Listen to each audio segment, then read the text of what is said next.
अस्सलाम वालेकुम दोस्तों। इस वक्त जो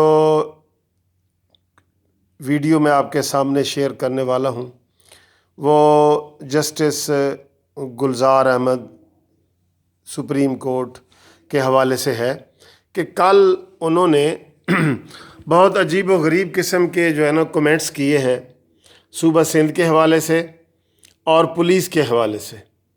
और इससे पहले दोस्तों मैं एक वीडियो उनके लिए बना चुका हूँ कि जब उन्होंने मेयर सिंध को, कराची को और कराची की हुकूमत को कहा था कि चाहे आपको बंदूक भी उठाना पड़े ना, बंदूक, तो मुझे पुराना कराची चाहिए, ये सारी इंक्रोचमेंट ख़त्म कर दो। बंदूक का मतलब तो यही है ना कि जो सामने है उसको भी कत्ल कर दो। और उसके ऊपर मैंने वीडियो बनाई थी कि जस्टिस को इस तरह के अल्फाज नहीं करने चाहिए कि चाहे बंदूक भी उठानी चाहिए, मुझे इंक्रोचमेंट ख़त्म करके दिखाओ। ठीक है, ये अल्फाज मुनासिब नहीं है जजों के लिए।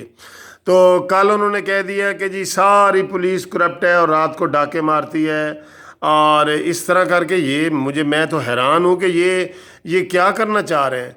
फिर उन्होंने कह दिया कि जो सिंध सूबा है वो करप्ट तरीन सूबा है। भाई कहाँ से उन्होंने सारी इन्फॉर्मेशन ले ली है? उनके पास तो 2-4 केस हैं और केसों में उन्होंने सबको जो है ना वो लिताड़ दिया।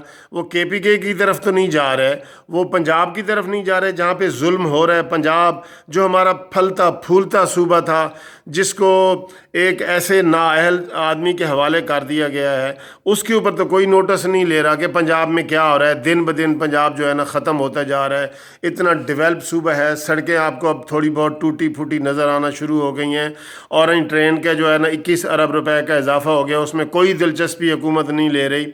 तो पंजाब जो असल में बिगड़ रहा है, जो तरक्की याफ्ता था, जिसको पूरी दुनिया मानती थी कि ये तरक्की याफ्ता जो है ना सूबा है पाकिस्तान के हिसाब से और दुनिया के बाकी सूबों के हिसाब से, तो उधर ये तवज्जो नहीं दे रहे हैं और सिर्फ मखसूस हुकूमतों को निशाना बना रहे हैं। जस्टिस गुलजार साहब, मुझे ये लगता है कि आप जो है ना वो साकिब निसार साहब बनना चाह रहे हैं।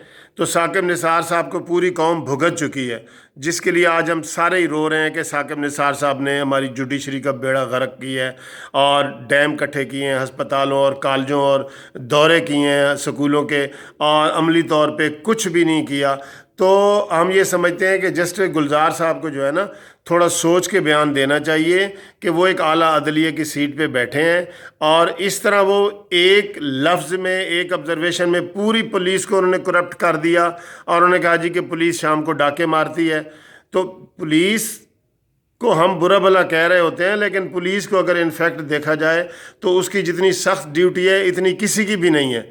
ठीक है ना जी, और जितनी कम तनख्वाहें पुलिस की हैं इसकी किसी की भी नहीं है। तो हमें उनको थोड़ा इनकरेज करना चाहिए, उनको फैसिलिटेट करना चाहिए, बजाय ये कि हम नेगेटिव तबसरे करें। और सिंध सूबा जो है ना सबसे करप्ट तरीन सूबा है, ये भी गलत बात है। सारा जो है ना ये उसका केपीके से मुकाबला करें, पंजाब से मुकाबला करें, बलूचिस्तान से मुकाबला करें, तो विक्टमाइजेशन नहीं होनी चाहिए उनके। हो सकता है सियासी ख्यालात किसी सिंध की हुकूमत के मुखालिफ हों, लेकिन इस तरह नहीं करना चाहिए। और मजमूई तौर पे जो है ना पुलिस के ख़िलाफ़ भी जो किया उन्होंने, ये गलत है। मैं समझता हूँ कि जस्टिस गुलजार साहब अगले होने वाले चीफ़ जस्टिस हैं, तो उनको थोड़ा सोच के ऑब्ज़र्वेशन देनी चाहिए, क्योंकि उनके अंदर मीडिया वाले वहाँ बैठे होते हैं जो उन्होंने बिठाए हुए हैं सारे अदलिया ने, उनकी एक एक बात को हेडलाइन के तौर पे पेश करते हैं। हालांकि ये मैं ख़त लिख चुका हूँ सुप्रीम कोर्ट को कि यहाँ से मीडिया को अंदर से ना उठाया जाए, सिर्फ जब जजमेंट आए उसके ऊपर मीडिया तबसरा करे। एक एक लाइन के ऊपर जब वो तबसरे कर रहे होते हैं ना, तो ये जज भी खुश हो रहे होते हैं कि ये हमारी हेडलाइनें लग रही होती हैं। ठीक है जी, तो इन ख्यालात के साथ आपसे खुदा हाफिज़।